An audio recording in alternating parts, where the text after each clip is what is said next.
آقا سلام. آقا حسین سلام. آقا نظر شما راجع به آسیامک چیزه، غذای آسیامک چیزه؟ آسیامک غذاش عالیه دوباره. حرف نره. آسیامک سلام. آسیامک سلام. هر لحظه بهداشتی، هر لحظه دستکش آوردم. هر لحظه دستکش آوردم. دقیقه به دقیقه تمیز بهداشتی، تمیز. آره. چقدر آسیامک؟ سلامتی خوبی؟ خوبی تو؟ خوبی چه خبر؟ قربون تو. خیال خوبه. همشهری عزیز سلام. همشهری عزیز سلام. خوبی؟ چیامار خوبه؟ ایشان در خدمت شما. بومد از اینستاگرام بومد عیده امروز بومد کسی بومد از اینستاگرام آره عالی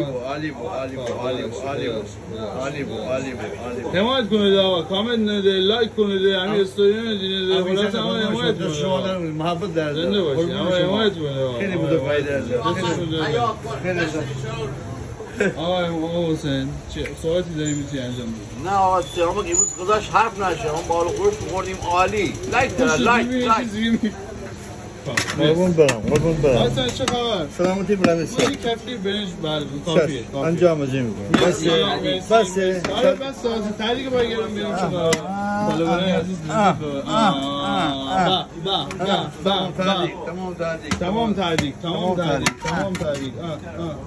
بیا بریم دیگه چی داریم فروش دارم قیمه دارم بارو خورش ما کامل شد قیمه یه مقدار قیمه انجام میکنم عجب قیمه نیست هم بزن عالی تمام گوشت بس تمام گوشت به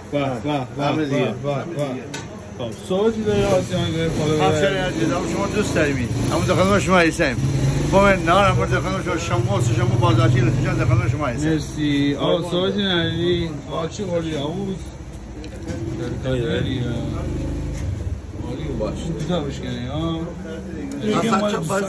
مرسی برای فالوورای عزیز نه آسیامک صحبتی نداری من بوشو آقا دوست دارم آقا حسین عزیزم که عزیزم آقا حسین چه خبر خوبی؟ سلامتی شما قربان آقا متشکر خدا نگهدار همون دوست دارم قربان شما دوستتون داریم